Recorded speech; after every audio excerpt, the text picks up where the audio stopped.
हरे कृष्ण।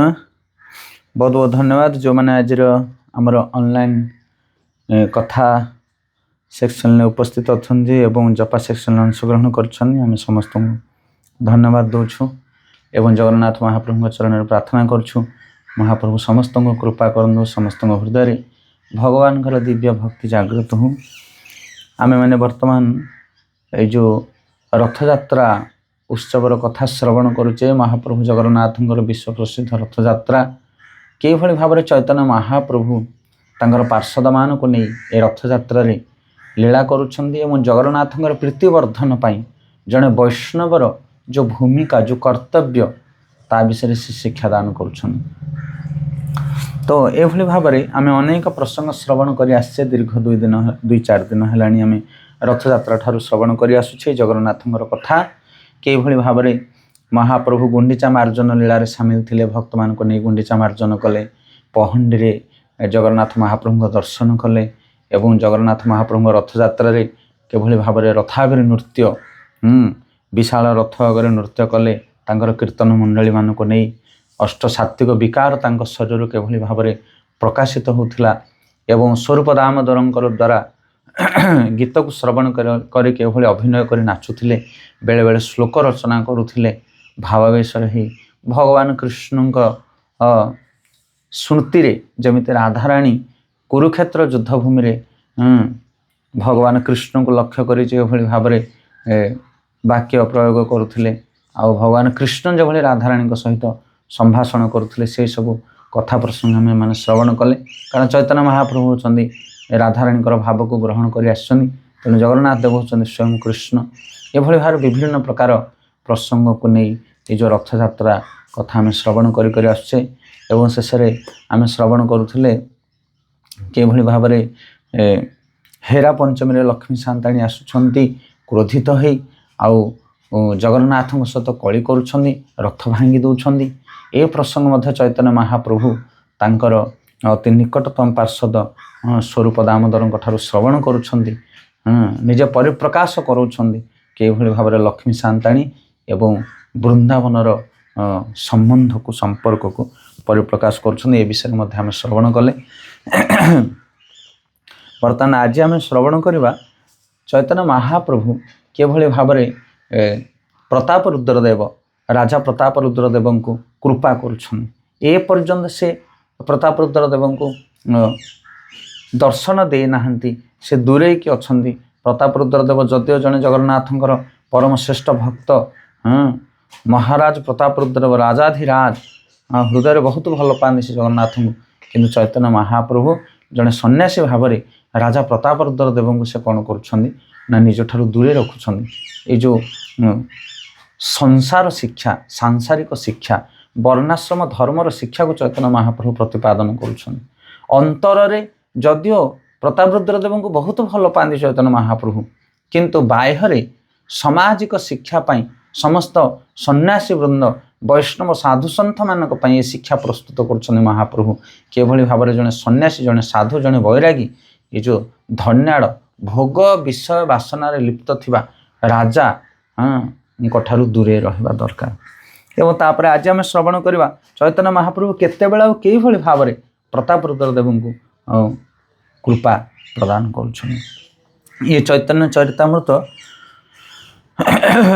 मध्यलीला चतुर्दश परिच्छेद वृंदावन लीला प्रदर्शन ये सुंदर भाव में ये परिच्छेद वर्णना करा जायछि कि केभली रथयात्रा समापन हवा पर रथयात्रा गुंडीचा मंदिर को जगन्नाथ महाप्रभु प्रवेश करने पर चैतन्य महाप्रभु तांकर पार्षद मान को नहीं जो विश्राम करुछंती विशाल जो तोटा रही जगन्नाथ बल्लभ तोटा बा बगीचा से बगीचारे से समस्ते एकाठी रहुछंती आउ सेठी भक्त माने सब गोटे गोटे गछमूल मानक आश्रय नौ चैतन्य महाप्रभु बहुत बड़ पिंढी गोटे देखी से पिंढी उपरे शयन करुछंती विश्राम नौ कहीं कारण रथयात्रा उर्दंड कीर्तन आ भिड़े बहुत नृत्य ए समस्ते थकी जाइछन महाप्रभु मत थकी जाइछन एवं एभली भाव महाप्रभु कौन करुछन ना से जो बगीचा भितर समस्ते विश्राम नौ।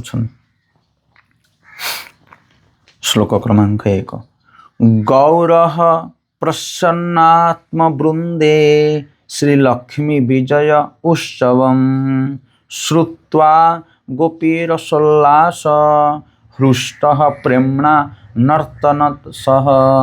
ଶ୍ରୀ ଚୈତନ୍ୟ ମହାପ୍ରଭୁ ତାଙ୍କର ପାର୍ଷଦମାନଙ୍କ ଗହଣରେ ଲକ୍ଷ୍ମୀ ବିଜୟ ଉତ୍ସବ ଦେଖିବାକୁ ଗଲେ। ସେଠାରେ ସେ ଗୋପୀମାନଙ୍କର ଉନ୍ନତ ରସ ଉଲ୍ଲାସ ବିଷୟ ଆଲୋଚନା କଲେ। ତାହା ଶ୍ରବଣ କରିବା ଦ୍ୱାରା ସେ ଅତ୍ୟନ୍ତ ଖୁସି ହୋଇ ପ୍ରେମାବିଷ୍ଟ ଚିତ୍ତରେ ନୃତ୍ୟ କରିବାକୁ ଲାଗିଲେ। ଏଇ ଯେଉଁ ଆମେ ପରିଚ୍ଛଦ ପାଠ କରୁଛେ ଏଥିରେ ଆମେ ଏ ଯେଉଁ ଲକ୍ଷ୍ମୀ ସାନ୍ତାଣୀଙ୍କର ଆଗମନ ହେରା ପଞ୍ଚମୀ କଥା ଶ୍ରବଣ କରିବା। ଏ କଥା କୃଷ୍ଣଦାସ କବିରାଜ ଗୋସ୍ୱାମୀ ପ୍ରଥମ ଶ୍ଲୋକରେ ବର୍ଣ୍ଣନା କରୁଛନ୍ତି। ମୁଖ୍ୟ ପ୍ରସଙ୍ଗ ଏଇ ହେରା ପଞ୍ଚମୀ ବିଷୟରେ ଆଗକୁ ଆମେ ଶ୍ରବଣ କରିବା।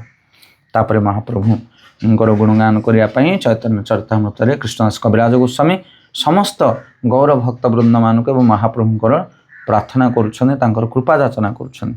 ଜୟ ଜୟ ଗୌରଚନ୍ଦ୍ର ଶ୍ରୀକୃଷ୍ଣ ଚୈତନ୍ୟ ଜୟ ଜୟ ନିତ୍ୟାନନ୍ଦ ଜୟ ଦ୍ୱୈତ ଧନ୍ୟ ଜୟ ଜୟ ଶ୍ରୀବାସାଦି ଗୌର ଭକ୍ତବୃନ୍ଦ ଜୟ ଶ୍ରୋତାଗଣ ଯାର ଗୌର ପ୍ରାଣ ଧନ।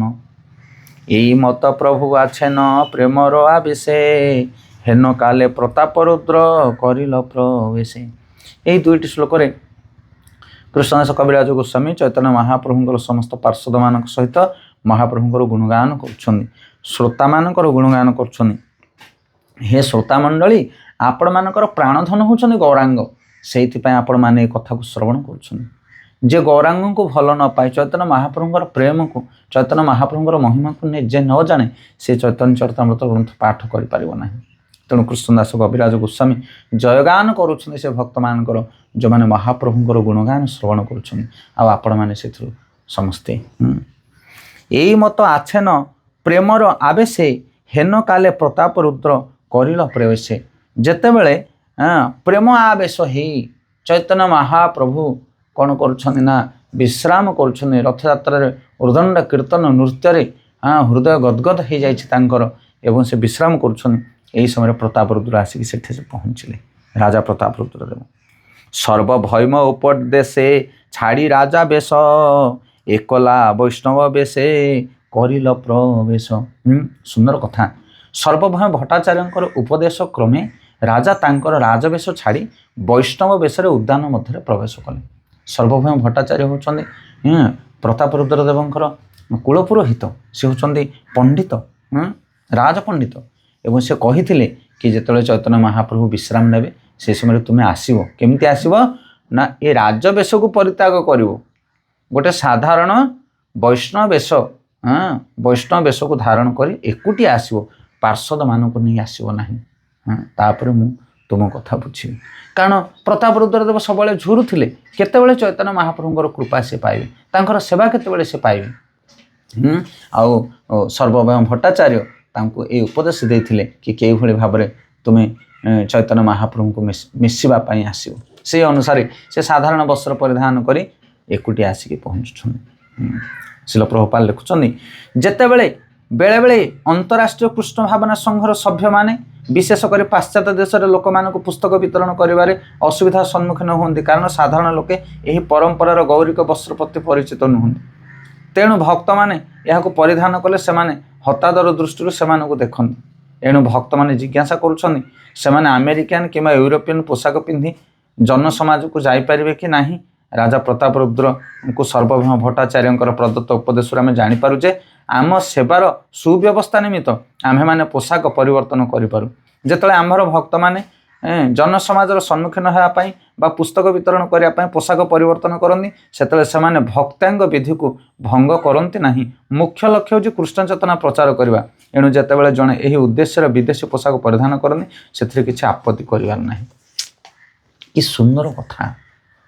ପ୍ରଭୁପାଦଙ୍କର ଭାବାର୍ଥ ପଢ଼ିଲେ ହିଁ ଆମେ ଗ୍ରହଣ କରିପାରିବା ବୈଷ୍ଣବ ସିଦ୍ଧାନ୍ତକୁ। ଅନେକ ଗୁଡ଼ିଏ ଲୋକମାନେ ଇସ୍କନକୁ ଆଜି ଦେଶ ଅଭିମାନ ଦୃଷ୍ଟିରେ ଦେଖୁଛନ୍ତି, କିଛି ଅସୁବିଧା ନାହିଁ। କିନ୍ତୁ ପ୍ରଭୁପାଦ ଯେଉଁ ଅସଲି ଶିକ୍ଷା ଦେଇଛନ୍ତି ଆମମାନଙ୍କୁ, ଯେଉଁ ଗହନ ଶିକ୍ଷା ଦେଇଛନ୍ତି, ତାକୁ ଧାରଣ କରି ଆଧୁନିକ ସମାଜର ଲୋକମାନେ ଭକ୍ତି ମାର୍ଗରେ ଆଗକୁ ଯାଉଛନ୍ତି।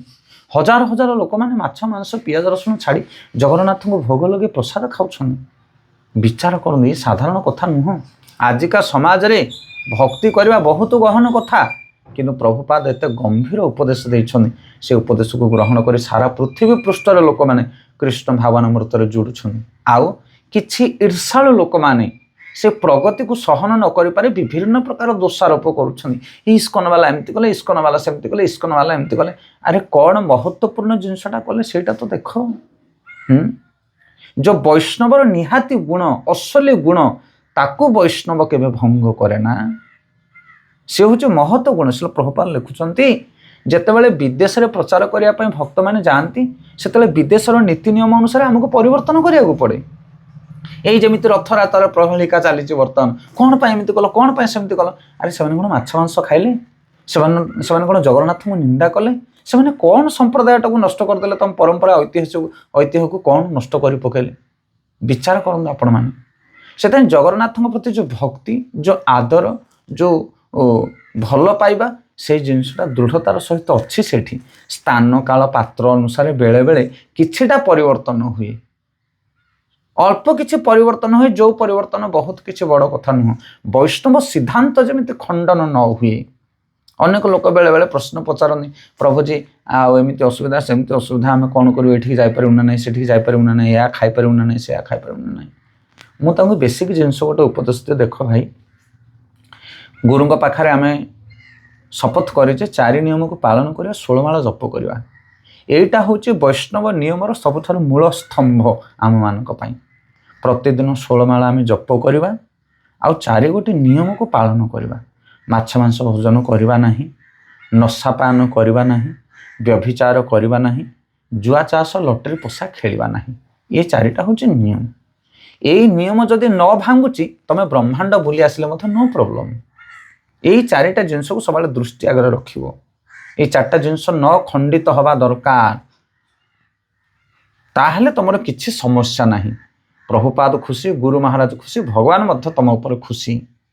हाँ, ये 4टा नियम को पालन कर प्रतिदिन भगवान का नाम जप कर। तेणु से प्रभुपाद लिखुं बेले बेले वस्त्र परिवर्तन करदे कौन असुविधा हो, समय परिवर्तन, वस्त्र परिवर्तन, ये सब हेले किछि असुविधा नहीं। आज आम जन्मदिन पालन करुचु आमर वैष्णव रीति अनुसार। जदि जन्मदिन बा कृष्ण जन्माष्टमी होइथिबो भाबि नियंतु शुक्रवार दिन, हेले शुक्रवार दिन जदि कृष्ण जन्माष्टमी है, शनिवार दिन हम नंदोत्सव। हेले शनिवार दिन नंदोत्सव जदि आम आपण करेंगे ताहले जोठी ऑफिशियल एरिया रहुची सिटी रे सेठी गोटे हेले लोक किए आसबेनि। नंदोत्सव तुम एकुटिया कर, आउ जन्माष्टमी एका कर बसिकी चलो। जदि सबु लोक मान को कृष्ण प्रेम बांटिबार अच्छी, जन्माष्टमी आ नंदोत्सवर अवसर भगवान कृष्ण विषय जो ज्ञान, तांकर जन्म कर्म दिव्य कथा जदि समग्र जन समाज को बांटिबार अच्छी, ताहले तुमको रविवार दिन नंदोत्सव करिया पड़िबो। तुम कह ना लोक किए न जान, तुम एकुटिया जानिमी, आम एकुटिया मठरे 5 जन करदे, ताहले कर, किछि असुविधा नहीं। किंतु प्रभुपाद कौन कहते कि समाज रे कृष्ण प्रचार करने, कृष्ण विज्ञान प्रचार करने से अनुकूल देखिए आम प्रचार करा पड़ो स्थान काल पात्र अनुसार। से मठ मंदिर रे उपवास करेंगे शुक्रवार दिन नियम, शनिवार दिन यथा कथा भाव में जमी नंदोत्सव करने कथा करेंगे, किंतु बिग फेस्टिवल हम रविवार दिन। तापर लोक मैंने कह अरे ये इस्कन वाला कौन रविवार कर नंदोत्सव, कौनटा भासीगला, हाँ कौन भासीगला, कौन से माने कौन जगन्नाथ को अवमानना कले ना कृष्ण को अवमानना कले, कौन असुविधा कौन कले। हजार हजार लोक मैंने आसिले रविवार दिन, कारण से छुट्टी अच्छी, से आसी कौन कले ना कृष्ण विषय जानिले, महाप्रसाद खाइले, कृष्ण जन्माष्टमी विषय, नंदोत्सव विषय बहुत किसी से जानिले। तो थे कौन असुविधा है। तापर दिन आउ गोटे उत्सव कर, तापर दिन आउ गोटे उत्सव, 50टा उत्सव कले कौन असुविधा है। जेतेबेले वृंदावन रे गोपालंकर आविर्भाव है से समय आमर जो माधवेन्द्रपुरी को स्वप्नादेश देला जो गोपाल बाहर गोपाल अच्छा गोवर्धन भितर आपण बाहर कर, गोपाल स्वयं स्वप्नादेश देले। तापर माधवेन्द्रपुरी प्रकट करेले, बाहर को बाहर करेले। से गाँव लोक मैंने जो मैंने आश्चर्यचकित हेले, साधु को सम्मानित कले। अरे गोपाल विग्रह बाहर कि आश्चर्यर कथा, ये केड़ बड़ साधु, गोपाल स्वयं स्वप्नादेश देले। आनंदित हेले से गोविंद कुंडरू पानी आनी गोपाल को स्नान करागला, क्षीर दधि गुड़ महरे स्नान करके अभिषेक करके सुंदर वस्त्र पोशाक परिधान करेले। तापर उत्सव है से गाँव लोक मैंने बहुत बड़ उत्सव कले से उत्सव को देखिक अन्य लोक मैंने आसिले आसिक कहले अरे ये कौन उत्सव कौन पाए ना वृंदावन आराध्य देव गोविंद प्रकट होती आमर महान साधुंर जरिया समस्ते खुशी है पड़िशा गाँ लोक कहले आमे गोटे दिन फिस्ट प्रोग्राम करूँ अरे आज तो फिस्ट सरला उत्सव सरला आज प्रतिष्ठा सरला ना आम आउ गोटे दिन उत्सव करूँ हो आण ये भाव में वृंदावन गोटे पर गोटे गोटे पर गोटे गोटे पर गोटे गाँ समस्त आसिले 15 दिन मसे पर्यटन महोत्सव चलला तुम कह ये कि महोत्सव प्रतिष्ठा उत्सव तो 15 दिन है गलानी तुम कहीं उत्सव कर कौन असुविधा कौन है उत्सव कले माने टिके गंभीर भाव में विचार करूँ तेणु कृष्ण भावना को किभली भाव में लोक ग्रहण कर आज समाज रे वैष्णवर नियम को तो से प्रत्याख्यान करूना ना आउ समाज लोक मैंने अनेक अच्छा वैष्णव मैंने कौटी झुंटी पड़े रिपोर्ट करने ये वैष्णव ये झुंटिला कौन मैंने वैष्णव झुंटिबेनि ये वैष्णव को ज्वर केमी बीमार केमी मैंने कौन विद्रूप व्यवहार कर लोक समाज आज से प्रभुपाद कहते कि जितेबले भक्त्यांग विधि को भंग न करी भक्तिर अंग विधि भक्त्यांग विधि कौन गोटे है बाह्य आ गोटे है अंत विधि जब तुम कहली 4 नियम 16 माल को केवे आम भंगन करवा ना बाहर जड़े वैष्णव जब गोटे लुंगी पिंधिकी पड़े बोले कह अरे ये वैष्णव ही कौन लुंगी पिंधिले लुंगी तो मुसलमान लोक मैंने पिंधती आ पैंट सार्ट तो ख्रीस्टियान लोक मैंने पिंधती आम हिंदू लोक हो लुंगी पिंधानी पैंट सार्ट पिंधानी किसी पिंधानी खाली धोती पिंधि बोलो समस्ते देखी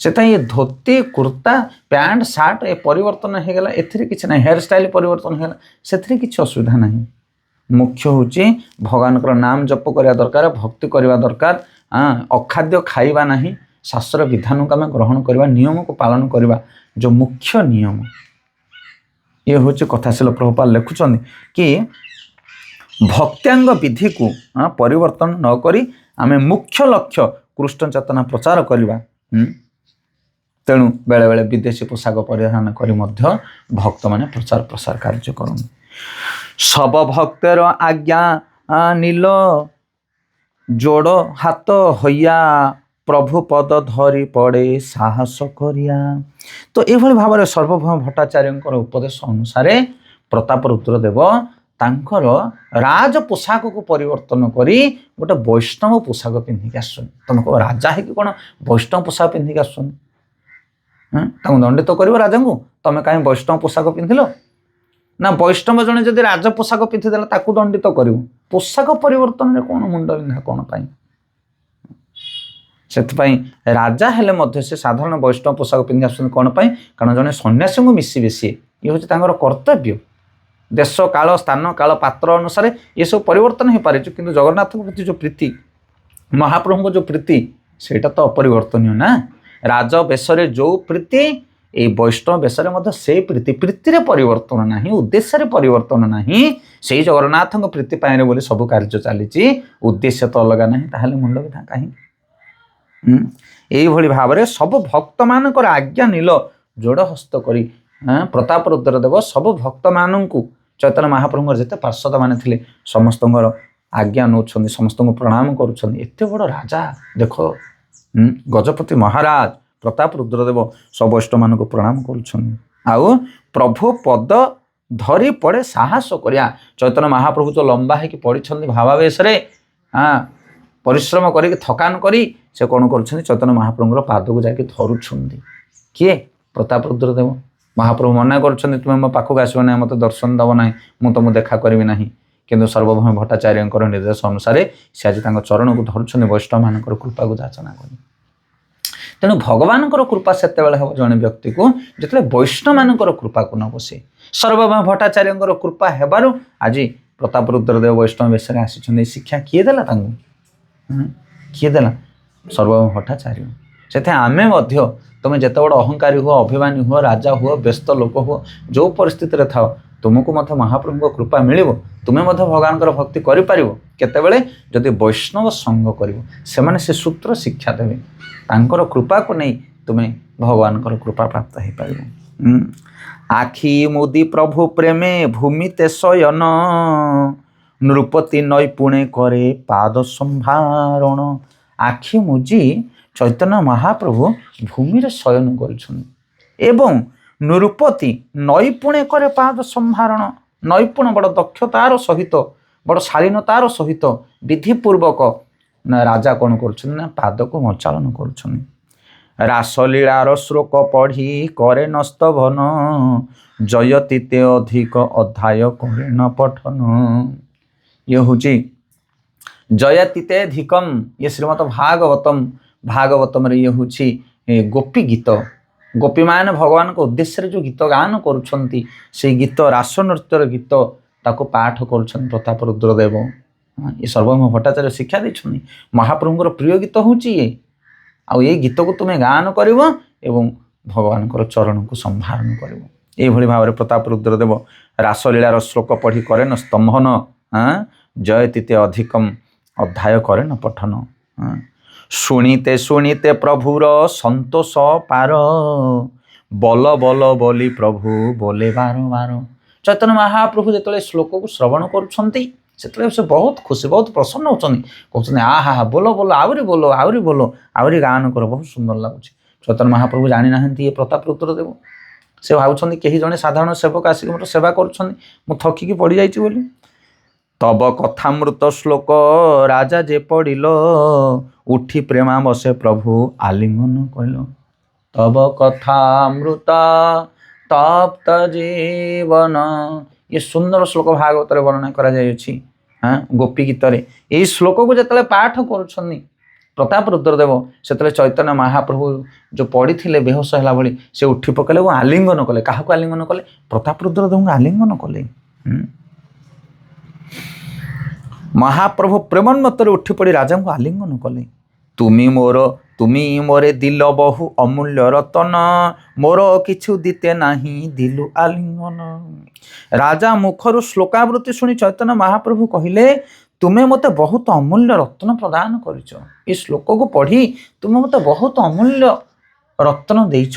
ଆଉ ମୋ ପାଖରେ କ'ଣ ଅଛି? ମୋ ପାଖରେ କିଛି ନାହିଁ ତୁମକୁ ଦେବା ପାଇଁ, ତେଣୁ ମୁଁ ତୁମକୁ ଆଲିଙ୍ଗନ କରୁଛି। ଦେଖନ୍ତୁ ଭଗବାନ ସ୍ୱୟଂ ଯାହାକୁ ଆଲିଙ୍ଗନ କରୁଛନ୍ତି ଆଉ ତାଠାରୁ ବଡ଼ ମୂଲ୍ୟବାନ ଜିନିଷ କ'ଣ ଦରକାର? ରାଜାଙ୍କ ପାଖରେ କ'ଣ ଅଛି? ରାଜା ତ ସେଇଟା ହିଁ ଚାହୁଁଥିଲେ। ସେଥିପାଇଁ ଭଗବାନ ସମସ୍ତଙ୍କୁ କୃପା କରନ୍ତି, ଯାହାକୁ ଯାହା ଦରକାର ଭଗବାନ ତାହା ପ୍ରଦାନ କରନ୍ତି। ଏତ ବୋଲି ସେଇ ଶ୍ଲୋକ ପଢ଼େ ବାର ବାର ଦୁଇ ଜନର ଅଙ୍ଗ କମ୍ପ ନେତ୍ର ଜଳ ଧାର। ଏହା କହି ଶ୍ରୀ ଚୈତନ୍ୟ ମହାପ୍ରଭୁ ସେ ଶ୍ଲୋକଟି ବାରମ୍ବାର ଆବୃତ୍ତି କରିବାକୁ ଲାଗିଲେ। ଚୈତନ୍ୟ ମହାପ୍ରଭୁ ମଧ୍ୟ ସେ ଶ୍ଲୋକ ଗାନ କଲେ। ରାଜା ଏବଂ ଶ୍ରୀ ଚୈତନ୍ୟ ମହାପ୍ରଭୁ ଦୁଇ ଜଣଙ୍କର ଶରୀର କମ୍ପୁଥିଲା ଏବଂ ସେମାନଙ୍କ ଚକ୍ଷୁରୁ ଅଶ୍ରୁଧାର ବହୁଥିଲା। କୃଷ୍ଣ ପ୍ରେମରେ ପ୍ରଭାବିତ ହୋଇ ଚୈତନ୍ୟ ମହାପ୍ରଭୁଙ୍କର ହୃଦୟ କମ୍ପନ ହେଉଥିଲା, କାରଣ କୃଷ୍ଣଙ୍କର ସ୍ମୃତି ଆସିଗଲା। ଆଉ ଚୈତନ୍ୟ ମହାପ୍ରଭୁଙ୍କର ପ୍ରେମରେ ସିକ୍ତ ହୋଇ ପ୍ରତାପ ରୁଦ୍ରଦେବ କମ୍ପୁଥିଲେ। ଆହା ମୋର କି ସୌଭାଗ୍ୟ, ସ୍ୱୟଂ ମହାପ୍ରଭୁ ମୋତେ ଆଜି ଆଲିଙ୍ଗନ କରୁଛନ୍ତି। କୃଷ୍ଣ ପ୍ରେମରେ ମହାପ୍ରଭୁ ଆଉ ମହାପ୍ରଭୁଙ୍କ ପ୍ରେମରେ ପ୍ରତାପ ରୁଦ୍ରଦେବ ଦୁଇ ଜଣ ଯାକର ଶରୀର କମ୍ପମାନ ହେଉଥିଲା। ଦୁଇ ଜଣଙ୍କର ଆଖିରୁ ଲୋତକ ନିର୍ଗତ ହେଉଥିଲା, ମହାପ୍ରଭୁଙ୍କର ଆଖିରୁ ଏବଂ ପ୍ରତାପ ରୁଦ୍ରଦେବଙ୍କର ଆଖିରୁ। ତବ କଥାମୃତ ତପ୍ତ ଜୀବନ କବି ଭିଡ଼ିତମ କଳମଶାପଃ ଶ୍ରବଣ ମଙ୍ଗଳ ଶ୍ରୀମଦାଦତଂ ଭୁବି ଶୃଣନ୍ତି ଯେ ଭୂରିଦା ଜନା। ହେ ପ୍ରିୟ ପ୍ରଭୁ, ଯେଉଁମାନେ ଏ ଭୌତିକ ଜଗତରେ ତାପ କ୍ଲିଷ୍ଟ କ୍ଲେଶତପ୍ତ ସେମାନଙ୍କ ପକ୍ଷରେ ଆପଣଙ୍କର ଅମୃତମୟ କଥା ଲୀଳା କାହାଣୀ ଜୀବନ ସ୍ୱରୂପ ଅଟେ। ସେଇ କଥା କବିମାନଙ୍କର ସଙ୍ଗୀତ କଳମନାସିନୀ ଶ୍ରବଣ ମଙ୍ଗଳ ସର୍ବୋତ୍କୃଷ୍ଟ ସର୍ବଶକ୍ତି ସମନ୍ୱିତ ଅଟେ। ଯେଉଁମାନେ ଏହି କଥାମୃତ ବିସ୍ତୃତ ଭାବରେ କୀର୍ତ୍ତନ କରନ୍ତି ସେମାନେ ମହାବଦାନ୍ୟ ଅଟନ୍ତି। ଚୈତନ୍ୟ ମହାପ୍ରଭୁ ଶ୍ଲୋକକୁ ଗାଉଛନ୍ତି, କହୁଛନ୍ତି ହେ ପ୍ରଭୁ ତବ କଥାମୃତ ତପ୍ତ ଜୀବନ। ତପ୍ତ ଏଇ ଜଗତରେ ଯେଉଁମାନେ ସଢ଼ୁଛନ୍ତି, ବିଷକୁ ପାନ କରୁଛନ୍ତି, ବିଷ ପିଇଲା ପରେ ଯେଉଁ ଦୁର୍ଦ୍ଦଶା ଆପଣମାନେ ଦେଖିଥିବେ, ବିଷ ଯେଉଁମାନେ ପିଇଥିବେ କେମିତି ହେଉଥିବେ, ସେମାନେ ଛଟପଟ ହେଉଥିବେ। ଆଉ ସେଇଭଳି ଲୋକମାନଙ୍କର ଜୀବନ ହେଉଛି ହରି କଥା। କେବେ ମୁଁ ଥରେ ବ୍ରହ୍ମପୁର ଯାଇଥିଲି, ଆମର ଜଣେ ବ୍ୟକ୍ତି ଜଣେ ଏମିତି ପରିଚିତ ଲୋକ ସେ ବିଷ ପାନ କରୁଥିଲେ। ଆମେ ଯାଇଥିଲୁ ସେ କେବିନ୍କୁ ମୁଁ ଯାଇଥିଲି ଯେଉଁଠି ସବୁ ବିଷ ପିଆ ଲୋକମାନେ ପଡ଼ିଛନ୍ତି। କି ଦୁର୍ଦ୍ଦଶା! ହେ ପ୍ରଭୁ, ଏବେ ପର୍ଯ୍ୟନ୍ତ ମୋର ଆଖିରୁ ସେ ଦୃଶ୍ୟ ଲିଭୁନି। ହାତ ଗୋଡ଼ ଚାରିଟାକୁ ବାନ୍ଧିକି ପକାଇଥିବେ ସେମାନେ, ପାଣି ଟୋପାଟେ ଦେବେନି ପିଇବା ପାଇଁ, କାରଣ ପାଣି ପିଇଲା ମାତ୍ରକେ ବିଷ ଚାରିଆଡ଼େ ବ୍ୟାପିଯିବ। 8-10ଟା ଖଣ୍ଡେ ବିଷଖିଆ ପେସେଣ୍ଟ ପଡ଼ିଥାନ୍ତି, ସବୁ ଛଟପଟ ହେଉଥିବେ, ଖାଲି ହା ହା ହା ହା ହେଉଥିବେ। ଆଉ ସାଙ୍ଗେ ସାଙ୍ଗେ ଜଣେ ହେଠି ଚାଲିଗଲା ସେ ଲୋକଟି, ହେଠି ଚାଲିଗଲା ସେ ଲୋକଟି। ବିଷଖିଆ ପେସେଣ୍ଟ କେତେବେଳେ ମରିବେ ତାଙ୍କର ଠିକଣା ନାହିଁ। ସେଥିପାଇଁ ଆମେମାନେ ବିଷୟା ବିଷକୁ ପିଉଛେ। ଏ ଜଗତରେ ଆମେମାନେ ଯେଉଁ ସଂସାରରେ ବଞ୍ଚେ, ଏ ବିଷୟା ବିଷ। କିଏ ମାରିବାକୁ ଆସିବେନି, ତମେ ନିଜେ ନିଜେ ମରିକି ପଡ଼ିଯିବ। ଏଠି କିଏ ଆତ୍ମହତ୍ୟା କରୁଛି, କିଏ କାହାକୁ ମାରି ଦେଉଛି, ଠିକଣା ନାହିଁ। କି ଭୟଙ୍କର ପରିସ୍ଥିତି ସୃଷ୍ଟି ହେଉଛି ସମାଜରେ। ଦେଖ, ଈର୍ଷା, ଦେଶ, ମାନ, ଅଭିମାନ, ସାଧୁ ସାଧୁ ଭିତରେ ଝଗଡ଼ା, ବୈଷ୍ଣବ ଭିତରେ ଝଗଡ଼ା, ଜଗନ୍ନାଥଙ୍କ ପ୍ରେମୀ ଭକ୍ତ ଭିତରେ ଝଗଡ଼ା। କି ଭୟଙ୍କର ପରିସ୍ଥିତି। ଇଏ ବିଷୟା ବିଷ। ମନ କୋଉଠି ଅଛି? କି ବିଷୟା ବାସନା ଅଛି ତମର? ଈର୍ଷା, ଦେଶ, ଅଭିମାନ ଭରି ହେଇକି ରହିଛି। ଆଉ ସେଇଭଳିଆ ଲୋକମାନଙ୍କ ପାଇଁ ଏ କୃଷ୍ଣ କଥା ଦରକାର। ଯଦି ଜଣେ ଭଗବାନଙ୍କର ପବିତ୍ର କଥା ସାଧୁ ମୁଖରୁ ଶ୍ରବଣ କରିବ, ତାହେଲେ ସିଏ କେବେ ହେଲେ ବିଷକୁ ପାନ କରିବ ନାହିଁ। ଈର୍ଷା, ଦେଶ, ଅଭିମାନରେ ଜଳୁଥିବା ଲୋକମାନଙ୍କୁ ସିଏ ଆନନ୍ଦ ପ୍ରଦାନ କରିବ, ଶାନ୍ତ ରହିବ। ସିଏ କାହା ସହିତ ଯୁକ୍ତି, ତର୍କ, ବିଳାପ, ଝଗଡ଼ା ଏସବୁ କରିବ ନାହିଁ କଦାପି। କାହିଁକି? କାରଣ କୃଷ୍ଣ କଥାରେ ସେ ଶକ୍ତି ରହିଛି, ସେ ଆନନ୍ଦ ରହିଛି। ଭୂରିଦା ଭୂରିଦା ବୋଲି করে আলিঙ্গন, ইহ নাহি জানে ইহা হয় কৌন জন। উক্ত শ্লোকটিକୁ ଆବୃତ୍ତି କରି ଶୁଣିବା ପରେ ତତ୍କ୍ଷଣାତ୍ ଚୈତନ୍ୟ ମହାପ୍ରଭୁ ଶ୍ଲୋକ ଗାୟନ କରି ରାଜା ପ୍ରତାପରୁଦ୍ରଙ୍କୁ ଆଲିଙ୍ଗନ କଲେ ଏବଂ ଚିତ୍କାର କରି କହିଲେ, ତୁମେ ମହାବଦନ୍ୟ, ମହାବଦନ୍ୟ, ଭୂରିଦା ଭୂରିଦା, ତୁମେ ଭାଗ୍ୟମାନ, ତୁମେ ମହାଦାନୀ।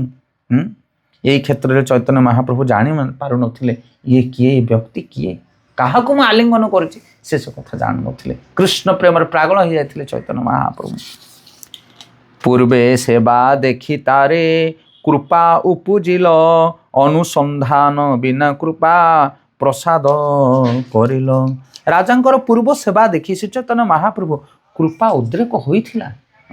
ପୂର୍ବ ସେବା ଯେତେବେଳେ ଝାଡ଼ୁ ମାରୁଥିଲେ, ସେ ପହଁରା କରିଥିଲେ ଜଗନ୍ନାଥଙ୍କ ଆଗରେ ଛେରା ପହଁରା, ସେବଠାରୁ ଚୈତନ୍ୟ ମହାପ୍ରଭୁ ପ୍ରତାପରୁଦ୍ର ଦେବଙ୍କୁ କୃପା କରିବା ପାଇଁ ଚିନ୍ତା କରିଥିଲେ। ଆଉ ସେଇଥିପାଇଁ ଏବେ ସେ ତାଙ୍କୁ କ'ଣ କରୁଛନ୍ତି ନା କୃପା ପ୍ରଦାନ କରୁଛନ୍ତି। ଏଇ ଦେଖ ଚୈତନ୍ୟର କୃପା ମହାବଳ, ତାର ଅନୁସନ୍ଧାନ ବିନା କରାୟ ସଫଳ। ଶ୍ରୀ ଚୈତନ୍ୟ ମହାପ୍ରଭୁଙ୍କର କୃପା କେଡ଼େ ଶକ୍ତିଶାଳୀ। ସେ ରାଜାଙ୍କର ବିଷୟରେ କୌଣସି ଅନୁସନ୍ଧାନ ନ କରି ସବୁ ସଫଳ କରାଇଦେଲେ। ଏ ହେଉଛି ମହାପ୍ରଭୁଙ୍କର କୃପା।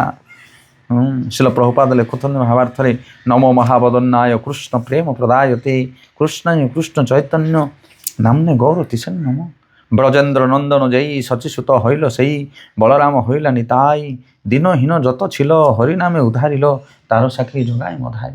চৈতন্য মহাপ্রভু এভাবে ভাবে ସମସ୍ତଙ୍କୁ ଉଦ୍ଧାର କରିଥିଲେ। ପତିତ ପାବନ ଜୀବମାନଙ୍କୁ ଉଦ୍ଧାର କରିଥିଲେ ସେ। ପତିତ ପାବନ ମହାପ୍ରଭୁ। প্রভু বলে কিয়ে তুমি করিল মোর হিত, আসম্বিতে আসি পিয়াও কৃষ্ণ লীলামৃত। চৈতন্য মহাপ্রভু কହୁଛନ୍ତି, তুমি কিଏ? ମୋର ଏତେ ହିତ କଲ, ମୋର ଏତେ ଉପକାର କଲ, ମୋତେ କୃଷ୍ଣ ଅମୃତ ପାନ କରାଇଲ, তুমি କିଏ? রাজা কহে আমি তুমর দাসের অনুদাস, ভৃত্যের ভৃত্য কর এই মোর আস। রাজা কହୁଛନ୍ତି আমি হচ্ছে তোমার দাসর দাস, ଆଉ ତୁମର ଭୃତ୍ୟ ହେବା ପାଇଁ ମୋର ଅଭିଳାଷ, ମୋତେ ତୁମର ସେବକ କରିଦିଅ, ଏଇ ଅଭିଳାଷରେ ମୁଁ ତୁମର ସେବା କରୁଛି। ଏକ ଭକ୍ତ ପକ୍ଷରେ ଦାସର ଦାସ ସର୍ବୋଚ୍ଚ ସିଦ୍ଧି ଅଟେ। ପ୍ରକୃତ ପକ୍ଷରେ ଭଗବାନଙ୍କର ସିଧାସଳଖ ଭକ୍ତ ହେବାକୁ କେହି ଆଶା ପୋଷଣ କରିବା ଉଚିତ ନୁହେଁ। ଏକଥା କୁହାଯାଇଅଛି, ଯେତେବେଳେ ନରସିଂହଦେବ ପ୍ରହ୍ଲାଦ ମହାରାଜଙ୍କୁ ବର ପ୍ରଦାନ କଲେ, ସେତେବେଳେ ପ୍ରହ୍ଲାଦ ମହାରାଜ ସମସ୍ତ ଭୌତିକ କାମନା ପରିହାର ପୂର୍ବକ ଭଗବତ ଭକ୍ତଙ୍କର ଦାସ ହେବା ନିମିତ୍ତ ପ୍ରାର୍ଥନା କରିଥିଲେ। ପ୍ରହ୍ଲାଦ ମହାରାଜ ସେହିପରି ଯେତେବେଳେ ଧନପତି କୁବେର ଧ୍ରୁବ ମହାରାଜଙ୍କୁ ବର ଯାଚିଲେ, ସେତେବେଳେ ଧ୍ରୁବ ମହାରାଜ ଅପରିମିତ ଭୌତିକ ଐଶ୍ୱର୍ଯ୍ୟ ପ୍ରାର୍ଥନା କରିପାରିଥାନ୍ତି, କିନ୍ତୁ ସେ କେବଳ ଭକ୍ତଙ୍କର ଦାସ ହେବା ନିମିତ୍ତ ପ୍ରାର୍ଥନା କରିଥିଲେ।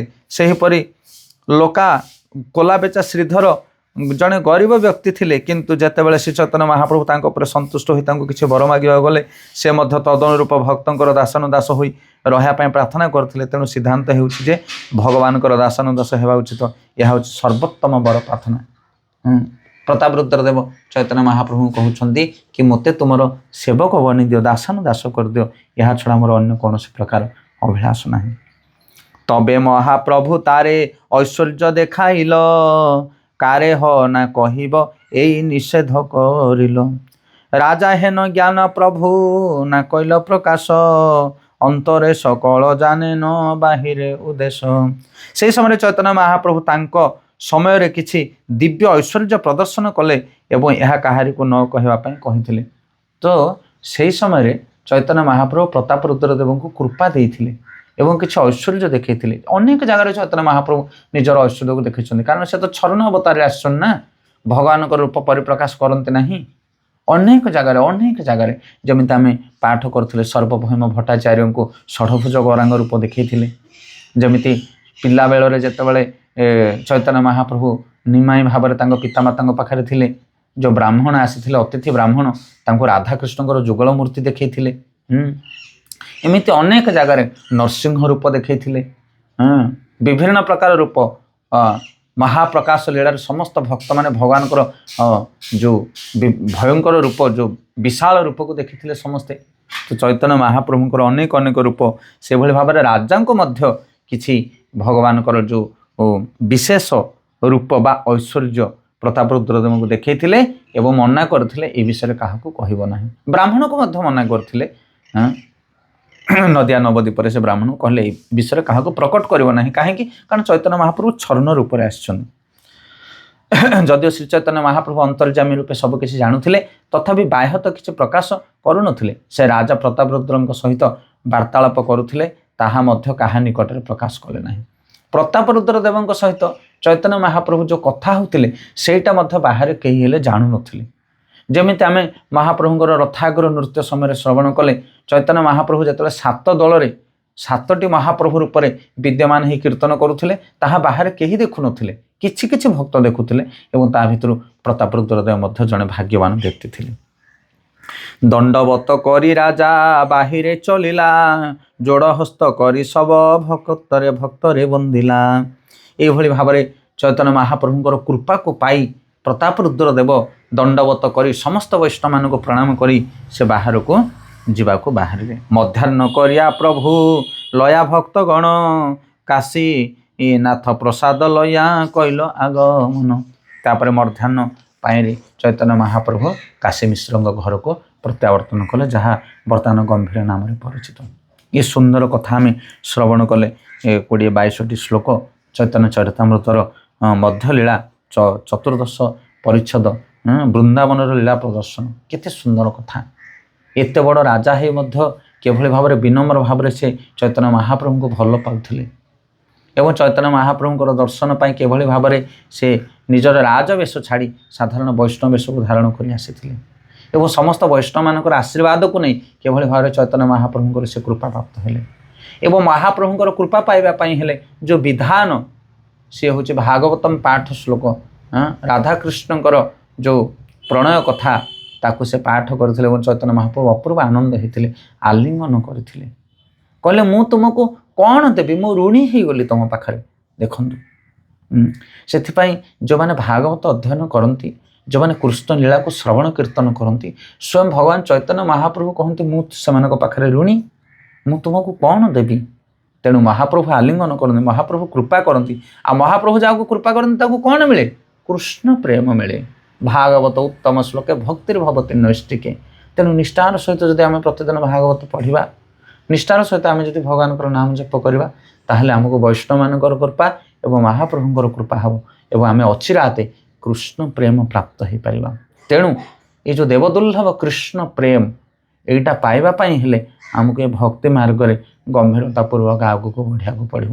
ସକଳ ବୈଷ୍ଣବମାନଙ୍କ ଚରଣକୁ ପ୍ରାର୍ଥନା କରି, ସମସ୍ତଙ୍କୁ ବିନମ୍ର ଭାବରେ ପ୍ରାର୍ଥନା କରି, ସମସ୍ତଙ୍କ ଠାରୁ ନିଜକୁ ଦିନହୀନ ମନେ କରି ସାଧାରଣ ଭାବରେ ଜୀବନ ନିର୍ବାହ କରି ଆମେ ଭଗବାନଙ୍କର ଭକ୍ତିରେ ଆଗକୁ ବଢ଼ିପାରିବା। ବହୁତ ବହୁତ ଧନ୍ୟବାଦ। ହରେ କୃଷ୍ଣ କୃଷ୍ଣ କୃଷ୍ଣ ହରେ ହରେ, ହରେ ରାମ ରାମ ରାମ ହରେ ହରେ। ଗୌର ପ୍ରେମାନନ୍ଦେ ହରେ ହରେ।